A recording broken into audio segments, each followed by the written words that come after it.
guys. Nah ini sekarang ke pasar harus pakai kayak gitu ya guys. Sekarang semua harus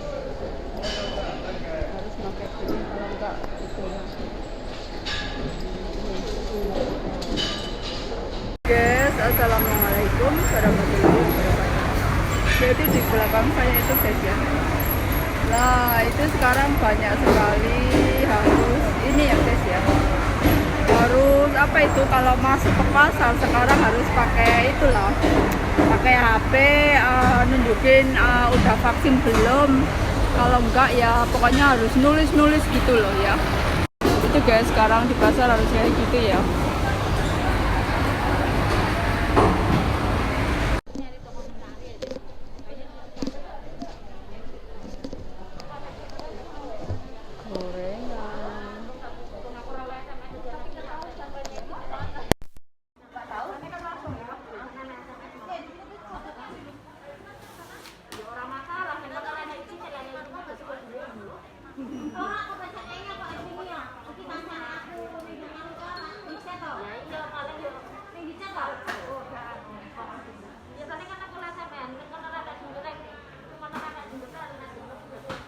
Biasanya sekali sebulan kan Sunda. sekali kirim, maksudnya sekali sebulan sekali ke sana maksudnya. Agennya mana Mbak? Agennya di mana? Agennya di mana? Agennya di mana? Jauh ya, Yunlong ya? Pak Yang. Pak Yang. Untuk lalim dan saya untuk kurni saja. Agennya juga di Songsoy. Nah, anu. Yunlong. Wah jauh, berarti nanti sampai dari sini ke Jungwan. Waduh.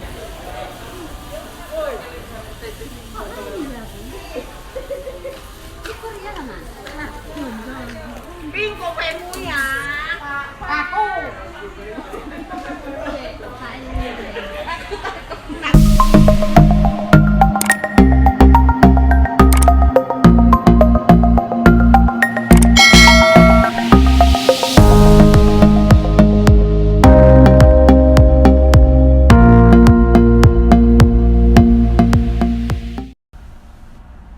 Halo guys, assalamualaikum warahmatullahi wabarakatuh.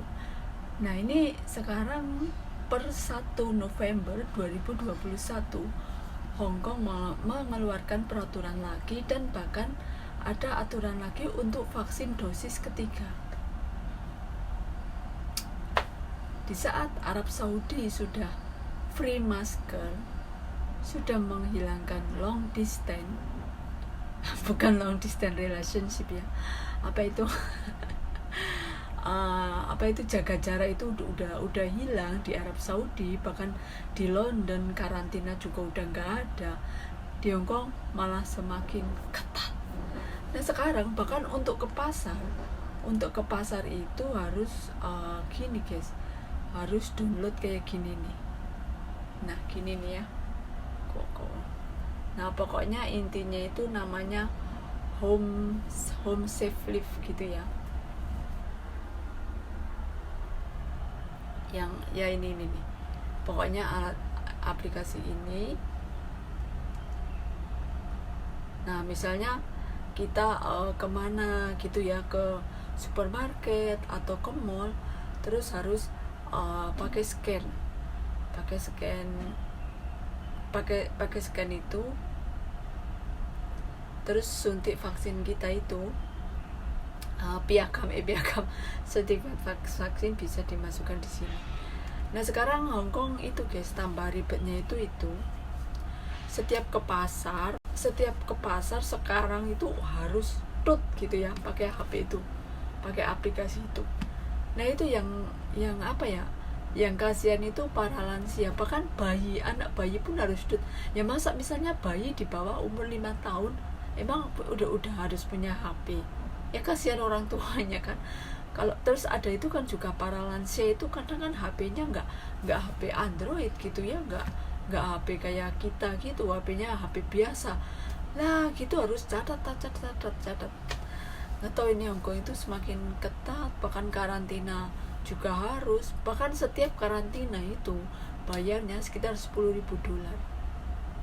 10.000 dolar itu, kalau dolar satu dolar 1.800 itu 18 juta. Itu karantina untuk 21 hari.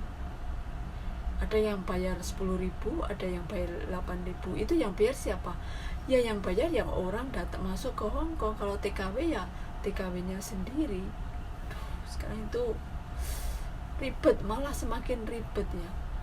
Malah kalau ini dari KJRI juga udah ada surat itu, yang tidak berhak dosis 3 itu seluruh warga Hong Kong, juga warga Indonesia yang ada di Hong Kong harus dosis ketiga.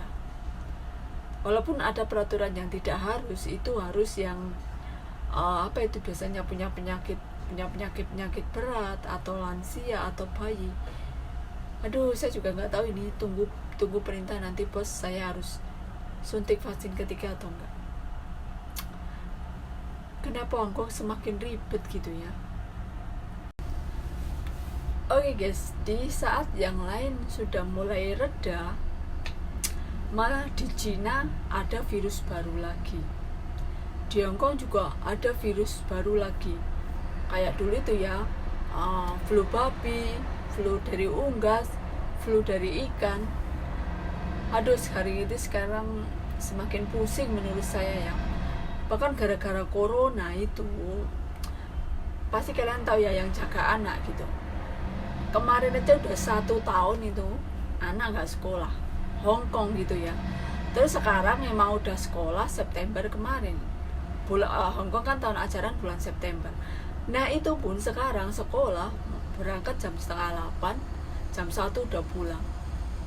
Itu kan apa ya, jadi para CC gitu, para TKW seperti saya itu, aduh semakin ini ya, ribet gitu ya. Maksudnya kerjaannya, kalau dulu kan anak Hong Kong itu sekolah seharian, sekarang cuma setengah hari. Jadi kan kita itu jadi lebih tambah pekerjaan, antar jemput lebih awal, kita bekerja harus lebih cepat. Kan jam 1 anak udah pulang sekolah.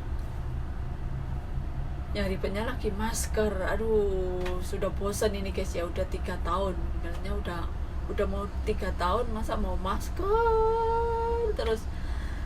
Sekarang tambah ribet, harus ada vaksin dosis ketiga juga, harus pakai tulisan. Aduh, semoga cepat berlalu ini ya. Tapi kapan ini berlalunya? Saya juga udah bosen gitu ya. Semua kena dampak ya dari corona ini. Coba apa yang bisa kalian petik dari corona? Pertama, kalian harus menabung, itu perlu. Karena kalau misalnya kita kena PHK itu yang kayak di Indonesia itu kasihan ya. Misalnya jadi sekolah pun berapa hari, 1 bulan berapa kali, juga banyak usaha yang bangkrut gara-gara corona. Ya semoga ini segera berlalu dari seluruh dunia gini ya guys ya. Bikin puyeng, bikin ribet. Halo guys, assalamualaikum warahmatullahi wabarakatuh. Oke guys, hari ini agak dingin ya. Saya habis pulang pasar. Nah karena semalam itu saya tidur nggak selimutan guys, jadi harus pakai jaket hari ini. Oh ya, hari ini saya pasar, saya belanja 200 dolar dan masaknya sup pepaya sama ceker. Biasa mungkin kalian udah tahu ya. Nah tapi sekarang mulai tanggal 1 November itu pasar di Hong Kong ini, pasarnya itu udah, sekarang kita setiap masuk pasar harus pakai HP itu, scan gitu, harus ya kayak home lift itu, kamu datang jam berapa, pulang jam berapa. Sekarang di pasar udah mulai dipasang kayak gitu. Tadinya cuma di restoran, sekarang ke pasar juga agak ribet kayak gitu. Gara-gara corona ini guys. Oke guys, ini belanjaan saya. Ini guys. Jadi saya beli jasiu.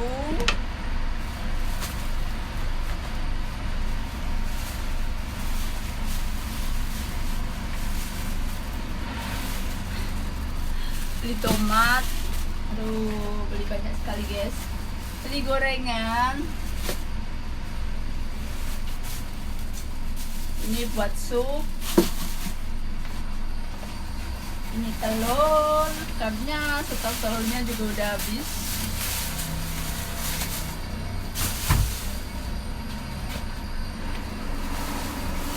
Ini bawang bombay.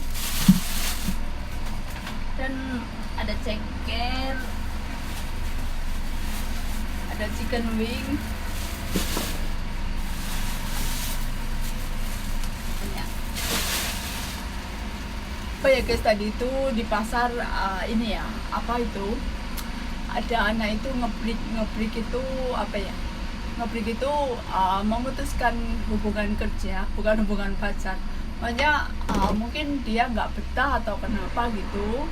Padahal dia itu agennya itu jauh sekali, agennya di Jungwon, sedangkan ini saya akan di Songso. Aduh sangat, kalau hari gini ngebreak itu, kalau kan dikasih waktu 14 hari ya, kalau 14 hari nggak dapat majikan ya harus pulang Indonesia. Dan kalau misalnya, pokoknya ribet banget kalau sekarang ini, kalau misalnya pulang ke Indonesia terus belum bawa duit, belum bawa uang, kan ngebreak itu memutuskan hubungan kerja. Jadi sampai juga memecatkan diri, nanti pulang ke Indonesia kalau mau kesini lagi ribet prosesnya. Ya semoga mbak itu prosesnya lancar gitu ya. Kasihan sekali sih lihat dia nggak bawa koper sih, bawa tas gede banget itu. Kayaknya anak baru, masnya mungkin baru setahun atau berapa. Saya nggak nanya sih, takutnya nanti menyinggung dia gitu kan. Juga mungkin dia lagi keadaan kalut gitu ya, sampai ngebreak itu kan kalut banget. Kalau kalian ngebreak itu misalnya kontraknya 2 tahun, baru kadang sebulan, baru 6 bulan, atau bahkan baru setahun, itu ngebreak itu namanya di sini ya. Maksudnya terus kalau ngebreak itu ya udah, kamu ngebreak, kamu majikan sana, kamu pulang ke agent gitu sih. Ribet. Guys, karena hari ini supnya sup pepaya. Aduh, ada yang jatuh. Karena hari ini supnya pepaya, seperti biasa saya ini adalah mengalupin ceker dan juga pakai ini ya guys ya, pakai kacang ini guys. Kacangnya semua dialupin.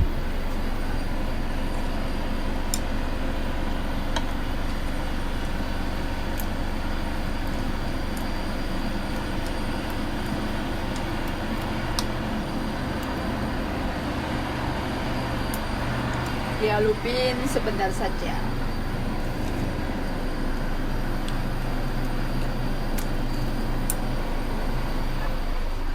Nah terus ini pepayanya ya guys ya. Ini pepayanya tadi beli, nggak tahu, lupa ya berapa dolar, kayaknya 12. Nah ini dicuci terus dipotong-potong juga.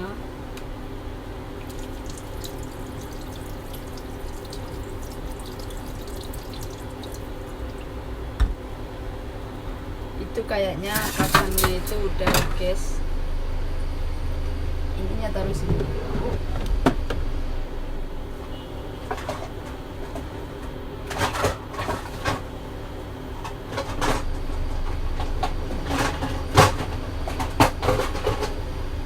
Ini guys,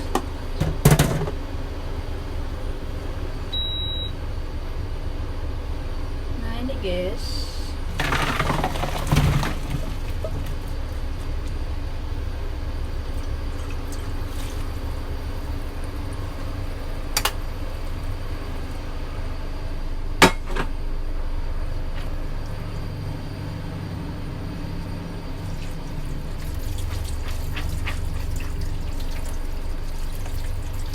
udah dicuci sebentar.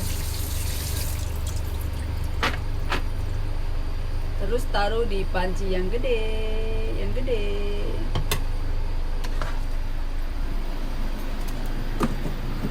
Ini tunggu ininya mendidih ya.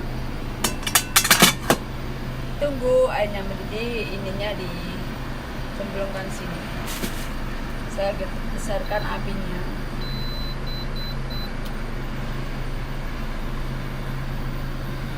dan itu papayanya saya potong-potong nanti, dan juga waisang, ini waisang ya, apa nggak tahu.